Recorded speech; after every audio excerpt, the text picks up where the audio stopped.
Existe uma fase na vida e ela vai chegar, ou talvez já tenha chegado para você, em que você vai sentir uma vontade quase incontrolável de mudar tudo ao seu redor. Os hábitos que você tinha, as amizades que você carregava, a rotina que te sustentava e até a forma como você enxerga a sua própria vida. E eu preciso te dizer uma coisa, antes de continuar. Isso não é uma crise, isso é um chamado. Fica comigo até o final, porque eu vou te mostrar pela Bíblia 3 pessoas que passaram exatamente por isso e o que aconteceu quando elas pararam de resistir. Olá, eu sou Andréia Demarco, sejam todos muito bem-vindos ao canal. É um prazer ter vocês aqui comigo e vamos lá!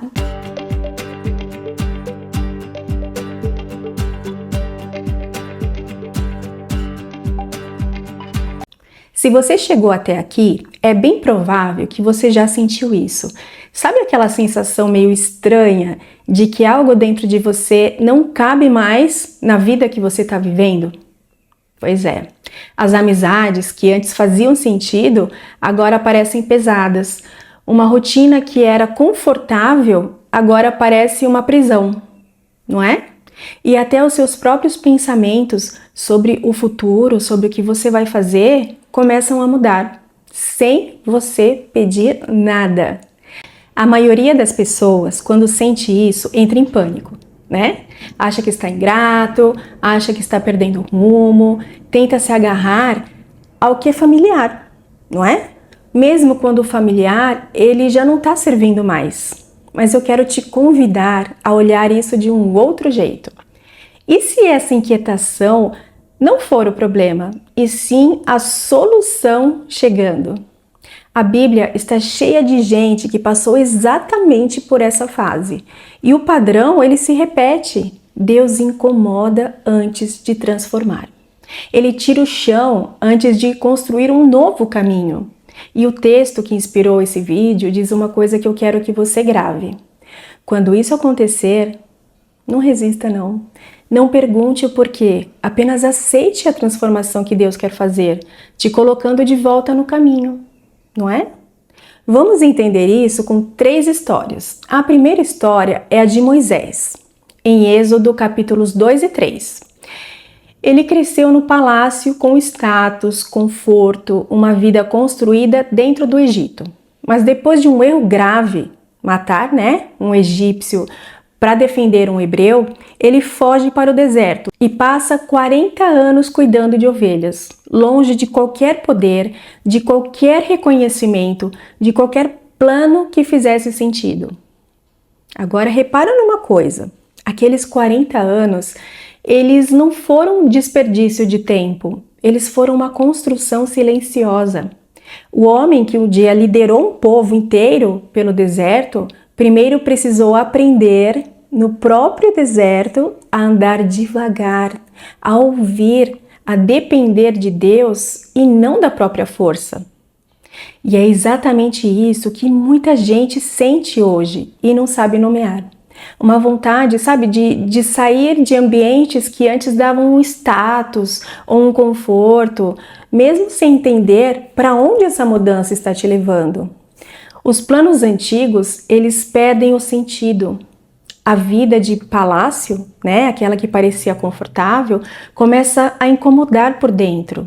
Só que foi justamente no meio do silêncio, cuidando de ovelhas, numa montanha chamada Horebe, que Deus apareceu a Moisés. O chamado real, muitas vezes, vem depois do período mais quieto e mais solitário da sua vida. Nunca, não antes dele.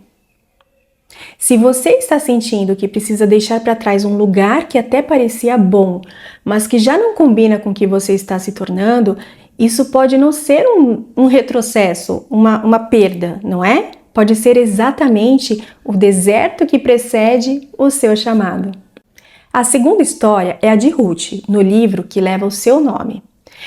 Ela era moabita, estrangeira, e depois de perder o marido, poderia simplesmente ter voltado para a segurança da própria terra, do próprio povo. dos próprios deuses.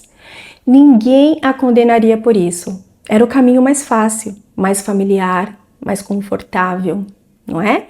Mas a Ruth, gente, ela fez uma escolha radical. Ela diz para sua sogra Noemi: onde quer que fores, eu irei, e onde quer que ficares, eu ficarei. O teu povo é o meu povo, e o teu Deus é o meu Deus. E ela deixa para trás a terra, o povo e os costumes que conhecia para seguir, sabe o quê? O incerto. Belém, uma terra estranha para ela. Isso é importante porque muita gente, quando sente vontade de deixar amizades antigas ou ambientes familiares, tem medo de parecer ingrata, não é? Ou de estar traindo a sua própria história. Mas a Ruth, gente, ela nos mostra que às vezes o caminho certo, ele passa exatamente por deixar para trás o que é conhecido, mesmo sem garantias do que vem depois. E o final da história de Ruth é impressionante.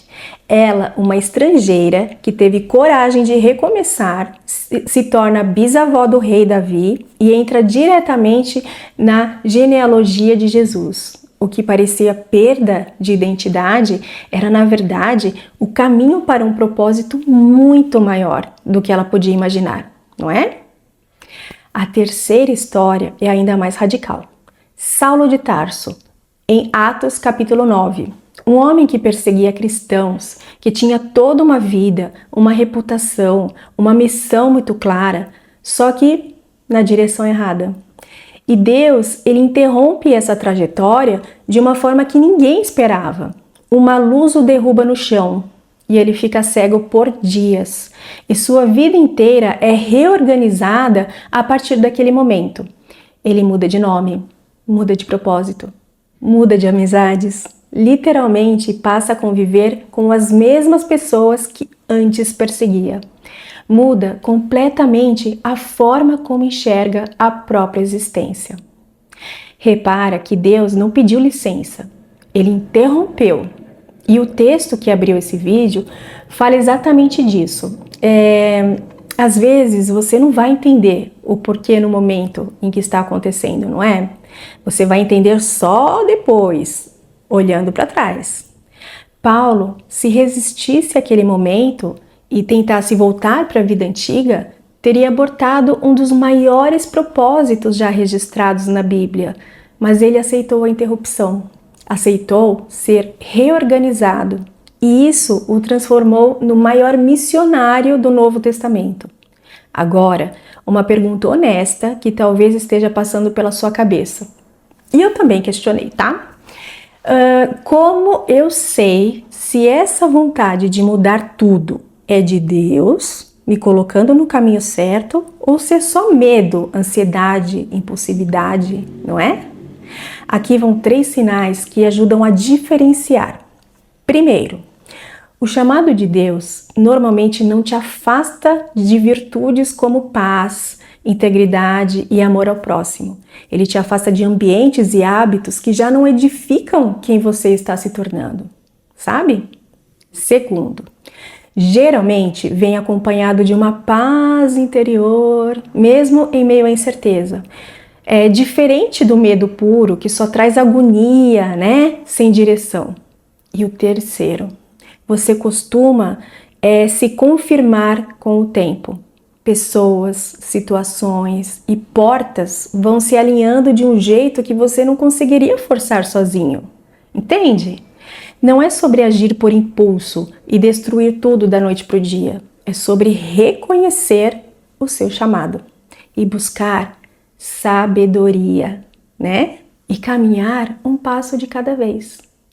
Se você chegou até aqui, talvez você esteja bem no meio dessa fase agora. Talvez você já tenha perdido amizades que não sabia explicar porquê. Talvez a sua rotina já não faça mais sentido.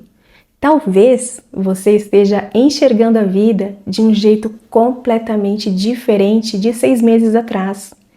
E eu quero te dizer, não resista não. Não precisa entender tudo agora. Moisés não escolheu 40 anos do deserto. Ruth não tinha garantia nenhuma ao deixar a sua terra. Paulo não pediu para cair do cavalo, mas todos eles, ao aceitarem o processo, ao invés de lutar contra ele, foram colocados exatamente onde precisavam estar. Se esse vídeo tocou o seu coração, eu peço duas coisas. Primeiro, deixa aqui nos comentários uma fase, em que fase você está agora. Você está resistindo ou você está aceitando? Eu vou ler cada comentário, tá bom? E segundo, se você conhece alguém que precisa ouvir essa palavra hoje, manda esse vídeo para essa pessoa. Pode ser exatamente o que ela precisa ouvir agora. Deixa o like, se inscreve no canal e ativa o sininho, porque toda semana tem uma palavra nova por aqui para te ajudar a caminhar com mais clareza e mais fé. Deus está te colocando de volta ao caminho.